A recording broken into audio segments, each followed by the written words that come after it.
Guys, welcome to our podcast. Today we're going to talk about why we decided to go plant-based. So in this video, you'll really see us just gathering up all the food items that we have that have either dairy or meat products, or they have like eggs in them and things like that we are planning on donating. And we really decided to do this just because we realized the meat industry specifically, and like the food companies, how they manage and process and produce meats and dairy products and things like that is really horrible for not just us but also for animals. And it's just really bad. Like, based on the things that I've seen personally,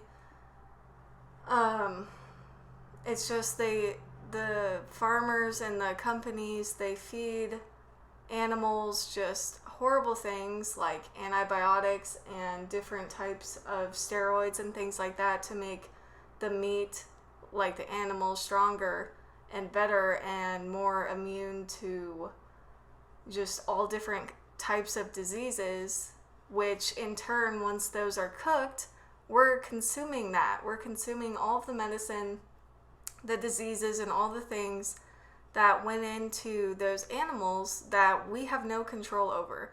So the thing that we do have control over is deciding what we're going to eat and what we're not going to eat. So that starts with us, and it also starts with the consumer, really, because if more people decide to go plant-based or go vegan or whatever you want to call it, then the companies will see that more money is going towards those items, and they'll want to invest and actually lower the prices of those items if the general public is also deciding to go vegan and eat better.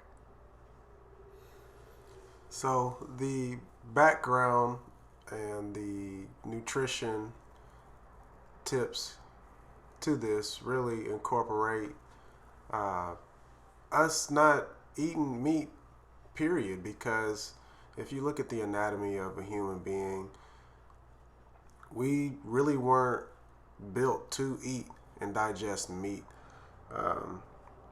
We would love for everybody to watch this documentary called What the Health? Not What the Hell, but What the Health. It's on Netflix. That came out in 2017, and this is all stuff that I had been talking about for years. 4 years. It talked about the industry. It talked about humans and how we were made to eat plants. We were made to eat our plants and our veggies and stuff like that.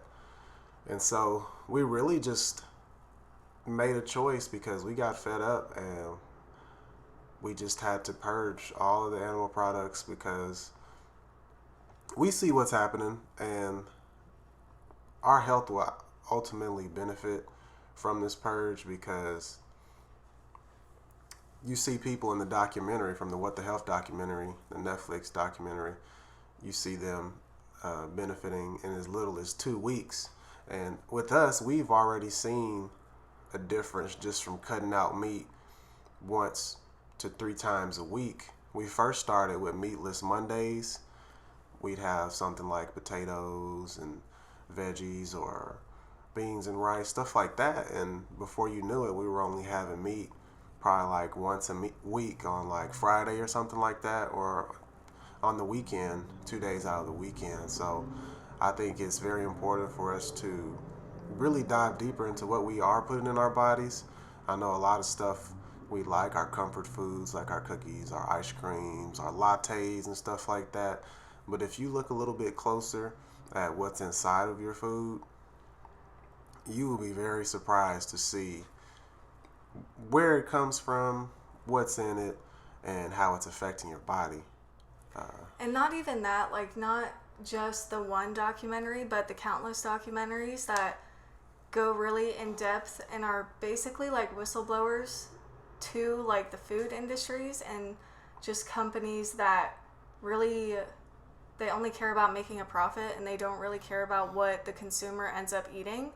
And we, as the consumer, don't really even know what's in our food or what the animal has digested before we receive that food item. And like, even with organic food, like free range chicken, for example, what does free range actually mean? This is like an advertising, this is like fake news for advertising, basically. Mm-hmm. Basically, you can put any type of message on like a meat product. Let's say free range chicken. You can put that on there, but what does that mean? What it means is that the chickens get 5 minutes a day to be in the sun. It doesn't mean that they're not still, defecating on each other and dying and still spreading diseases. So, disclaimer, this is just us sharing our opinion after reading numerous researches and studies and seeing what's really going on. Please don't cancel us. We're just sharing our opinion from what we've saw to what we're actually going to do about it in our life. We're not trying to get anybody to go vegan, go vegetarian. Just, this is kind of like a wake-up call, just to open your eyes a little bigger, wider, if you may. Did you have something to say? Yeah. We're not trying to like push our beliefs onto other people by any means. This is just like what Eric said. We're just giving you all like a little bit of an insight into why we're deciding to do this. And this is obviously like a big lifestyle change for us. Not big, but it's like decently big. And so we just wanted to share that with you all. Yes. And also debunk the myth. Vegetables have all the nutrients that you need. They have the proteins, the carbs, a little bit of fat if you need that too. So, thank you guys for watching, and we'll be back with more content. Thank you. Bye, everyone.